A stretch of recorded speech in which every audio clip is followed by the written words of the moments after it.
Hey, it's Tamie M here of TamieMCoaching.com, empowerment life coach and creator of the Freedom Class. And what I want to talk to you about today is a question that I get asked almost daily. And it's this: am I the narcissist? How do I know for sure? Well, that's what we're going to cover today. Now, before I begin this video, I just want to quickly announce that we have a few spots available in the calendar this week for the free one-to-one consult with either myself or a member of my team for the Freedom Class program. So if that's of interest to you, be sure to stick around till the end of the video for the announcement on how to enroll and sign up for that consult. And with that, let's get started. So let's talk about how to know whether or not you're the narcissist in the relationship. Again, this is a question I get asked almost daily. And in my opinion, the very fact that you're asking the question actually holds the answer. So we can cut to the chase right away, and I can tell you that if you are literally sitting back and pondering, reflecting upon the question, am I the narcissist in this relationship? Am I the narcissistic one? The very fact that you're asking yourself or anyone else that question, as I said, holds the answer. People who land on the spectrum of destructive narcissism, in other words, people who are lacking in empathy, they're empathy deficient, lacking in conscience to some degree, maybe even to a large degree if they are high spectrum, right? As we move into the realm of personality disorder, whether they be diagnosed or undiagnosed, and as we all know, the vast majority are running around town undiagnosed by virtue of what they have, right? So there it is. People who land on the spectrum of destructive narcissism are fundamentally and constitutionally incapable of the level of self-reflection, self-inquiry, and honesty, to be honest with you, to actually pose the question, am I the narcissist? The more high spectrum an individual is on the spectrum of destructive narcissism, the less likely it is that they are going to even consider the possibility that there might be anything at all wrong or maladaptive with regards to their own ways of relating, their own attitudes, their own behaviors. They are fully, fundamentally, constitutionally incapable of getting the impact and the consequences on another of their own appalling, their own destructive, their own abusive, selfish and self-centered to the extreme attitudes and behaviors. So by virtue of the fact that you're even asking the question, I believe holds the answer, because a true blue dyed-in-the-wool destructive narcissist, someone with a narcissist personality pattern, a destructive narcissist pattern, again, whether they have a personality disorder or not is a whole other conversation, right? Like, that's not the issue here. They may be so high spectrum that they do. They may have been diagnosed by a psychiatrist, and then again, chances are good, you know, they haven't been, right? Unless they ended up in a federal penitentiary somewhere where they were actually seeing a doctor who would or could diagnose them, chances are good, even if they do have a personality disorder, even if they are full-blown antisocial personality disorder, that high spectrum, that they haven't been diagnosed anyways. So, you know, the issue isn't whether or not we're dealing with a personality disordered person, because that's really for a doctor to diagnose. The issue is, how do I know whether or not I'm the narcissist in this relationship? And rest assured, my friend, if you are genuinely, sincerely reflecting upon that possibility, you are not. Now, the truth is, there are very legitimate reasons why we would be asking ourselves this question. To begin with, if we are in a relationship where we are being perpetually, chronically narcissistically abused. There's a few things going on with us that could cause us to ask the question, how do I know for sure whether or not I'm the narcissist? And, by virtue of the fact that we actually carry empathy and have a conscience, unlike folks who land on the spectrum of destructive narcissism, our tendency is going to be to take our own inventory to some degree, right? So in response to being emotionally manipulated, in response to being forever provoked and prodded and undermined and sabotaged and targeted and attacked, in response to being gaslit, having someone perpetually cause you to question your own reality, right? Invalidate you and the reality that you're quite sure you've been living. I know what I hear, I know what I see, I know what I feel, I know what you said, I know what you didn't say, but when you're in the midst of all of this and you have someone gaslighting you, I never said that. No, that's not what I said. I never said that. Oh, you must be confused. You're the crazy one. Poke, poke, poke. You're the crazy one. So, by virtue of all of this nonsense that we're on the receiving end of, needless to say, that doesn't bring out the best in us, right? So I'm here to assure you that your reaction, your response to being abused on any level by anyone does not make you the perpetrator, does not make you the abuser. So oftentimes what happens is we are involved in these really sick, toxic, destructive relationship dynamics, whether that be with our family of origin, a romantic partner, a situation at work, wherever it may be. All manner of nonsense is coming at us, and we're doing our very best to stay above reproach, hold on to our dignity, hold on to our self-respect.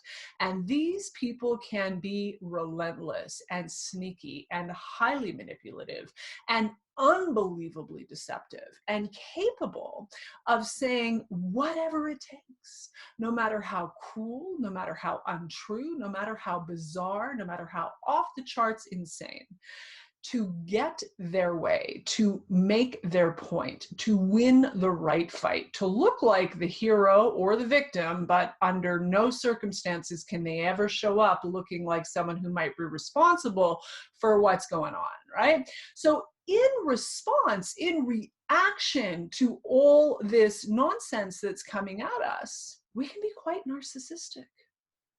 From a place of survival, from a place of having all of our original family of origin wounding and trauma triggered day in and day out. Whatever unresolved wounds, unresolved traumas we may be carrying consciously or subconsciously, the bulk of it being subconscious pre-recovery typically, right? All of that stuff is getting triggered constantly. And from that place of pain and being triggered in such diabolical ways by these abusers, by these perpetrators. There's another word I'm searching for and I can't think of here. It'll come to me in a moment. But these people who really get a sick kick out of disturbing another, harming another, throwing another off balance, putting another one down in any way, shape, or form that they can manage to do it, right? So these provocateurs, for want of a better word, right, show up with all manner of abuse, manipulation, and nonsense that triggers whatever we may be carrying that remains unhealed within us. And our reactions to all of that nonsense can be quite unconscious, right? When we slip below the veil of conscious awareness and we're reacting from survival, we're reacting from that wounded inner child, we're reacting from that place of fear, that, you know, the things that trigger our fear of abandonment, our fear of rejection, our fear of being scapegoated more than we've already been scapegoated in our lives, right? All of that triggering has us reacting in a way that when we sit back, when we remove ourselves, when, you know, the dust settles, if we're a decent human being with our heart in the right place and a desire for better for ourselves and anyone else in our realm, we're gonna take some time and scratch our head and wonder whether or not, like, are they right? Am I the crazy one? Are they right? Am I the problem? So, you know, again, I'm here to assure you that your reaction to the abuse does not make you the abuser. Your reaction to narcissistic abuse specifically does not make you a narcissist. A true blue dyed-in-the-wool narcissist would never ask themselves that question. Now, here's the thing about this. As untreated or newly recovering codependents or adult children of family dysfunction, adult children of alcoholism, adult children of trauma, adult children of whatever form of benign or otherwise neglect, abandonment, or abuse you may have endured in the first 5 to 7 years of life. So as untreated or newly recovering codependents and or adult children, adults operating from a perspective of adult child syndrome, we are going to have some narcissistic traits. There is such a thing as healthy narcissism, believe it or not. I have a video on that. You can check that out here. What is healthy narcissism? If you want to learn more about that, I go on a deeper dive than I will here today in this video. But suffice to say that, you know, the very few among us, because it certainly isn't the minority, the very few among us who were fortunate enough to grow up in safe, reasonably, relatively healthy environments where their needs were met, not just physically, but emotionally, psychologically, spiritually. They were surrounded by people who wanted them, who loved them, who cared for them, and who consistently, reliably, predictably reflected back to them all of their beauty, their preciousness, their value, their magnificence, all the good stuff, right? So for the very few among us who were fortunate enough to grow up in that type of environment, that individual is going to develop what is considered healthy narcissism by virtue of having been nurtured in a healthy way, consistently, reliably, predictably, right? The absence of abuse, the absence of neglect, the absence of abandonment, right? That individual is going to grow up with a healthy sense of self, with healthy self-esteem, with healthy self-love, with a sense of worth and value instilled in them in their core, to where they can walk out into the world and know exactly where you end and I begin. These are the internal boundaries. These are the external boundaries. I have value. I have worth. I can be the generative source of self-love and self-esteem from within myself, from my core. I can trust myself and what I think and what I see and what I feel and what I hear. I am an individual, again, not the majority amongst us, but, you know, an individual who is fortunate enough to have been reared in that type of environment is going to develop what is known to be healthy narcissism. The vast majority of us, however, did not grow up in that type of environment. And of course, there's a sliding scale to these issues. They're never black or white issues. So some of us have endured far more severe abandonment, wounding, trauma, neglect, abuse on all kinds of levels, right? Like this, you know, welcome to the human race on planet Earth. Sad to say, but true, right? So for those of us who grew up with some level of abandonment, neglect, abuse, whatever it is, we do not develop healthy narcissism. Instead, we end up grappling with underdeveloped narcissism. Emotionally, psychologically, spiritually, our growth is stunted by virtue of our early childhood experiences. That does not make us a destructive narcissist. If you are an individual who has underdeveloped narcissism but still carries a tremendous amount of empathy and compassion, and because of your early childhood experiences, your tendency is to be the people pleaser or the rescuer or the fixer or the hero, and you're a full-blown empath in addition, your underdeveloped narcissism, your emotional, the stunted growth emotionally might appear to be narcissistic traits, and quite frankly might actually be narcissistic traits until we get ourselves into a place of doing the healing and recovery work.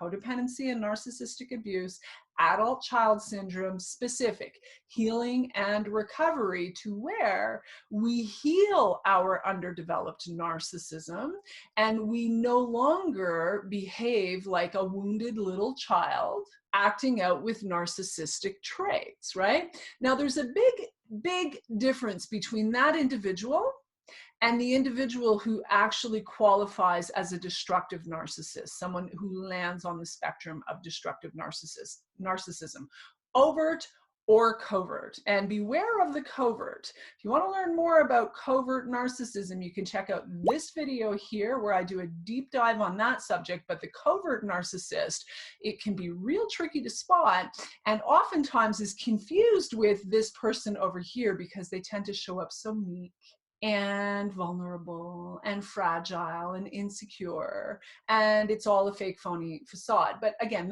there's another video, that's another conversation. Now, what I was saying was, the person with underdeveloped narcissism who has empathy and a conscience, but whose emotional growth and development might have been stunted by virtue of what they lived in their early childhood experiences, here, big difference between that person and someone who lands on the spectrum of destructive narcissism.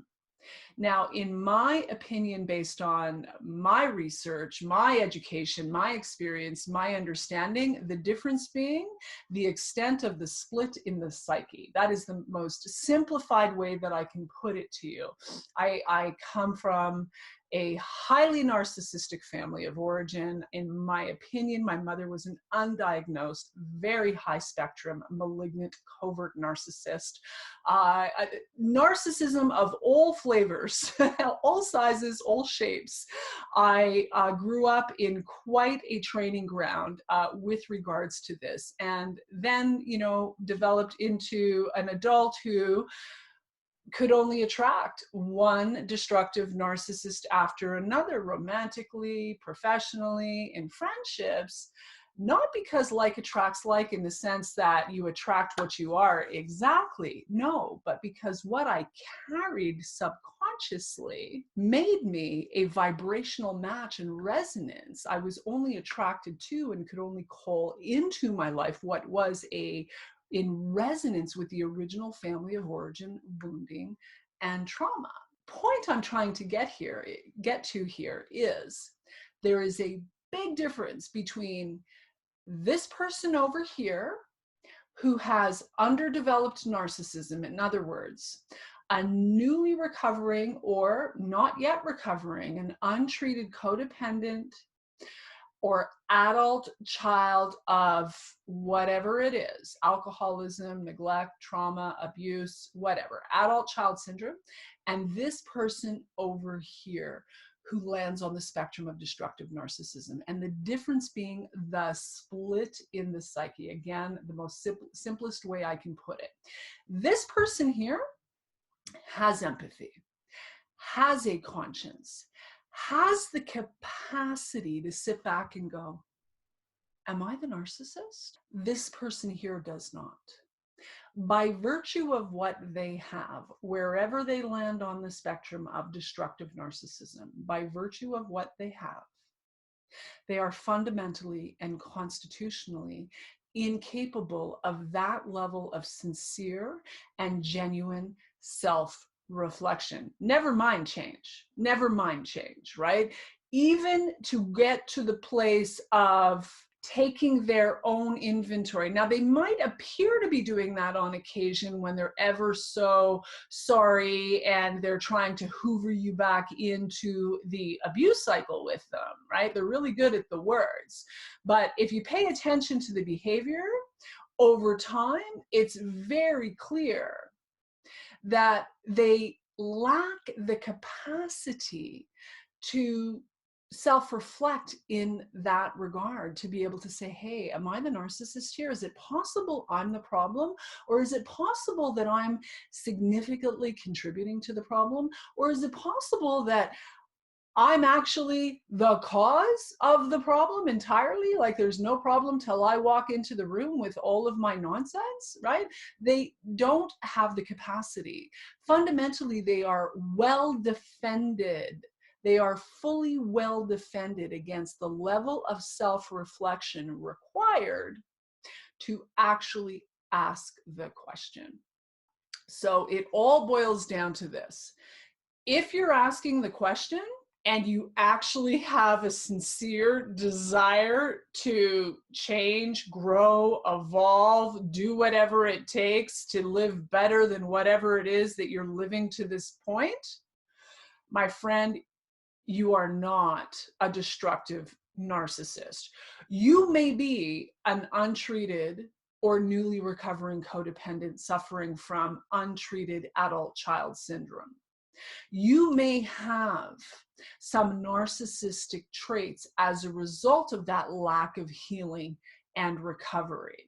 So again, you know, a certain level of emotional development has been stunted at a certain point, right?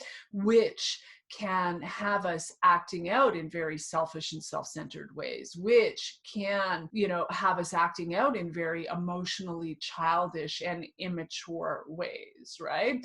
Which can look like we may have a narcissistic personality pattern, in particular when we are reacting to abuse, often chronic abuse. In particular, you know, for me in particular, I'll give you an example. When I started noticing I was in my late teens, early 20s, when I started traveling a lot, I had a real penchant to travel the globe. And that's what I did for a period. And that's when I started noticing that whenever I removed myself from my family of origin, whether they were well-meaning or not, most of them weren't, some of them were, but regardless, there was a serious level of narcissistic abuse that was enabled and perpetuated for the first 40 years of my life, quite frankly, to the degree that I participated in it as the years went on. Point being, at a certain point in my life, I started going away for extended periods of time. And I would notice, wow, when I get away from my family, I'm better. Somehow I'm calmer, I'm more grounded, I'm more clear, I'm less reactive, I'm less emotional. That anxiety I've been carrying my whole life seems to dissipate and go away. And the only way I started to notice this was I'd go away and then I'd come back and it would be like, I'd walk into the room with them and I was freaking triggered, as all get out, right? Like I was reacting. All I had to do was walk into a room with these people and I was performing and doing my best not to step on whatever invisible landmine there might be, right? And, riddled with anxiety. And, this is the nature of growing up as the family scapegoat in a highly narcissistic family, where there's an unconscious agreement that it's okay to target this one individual.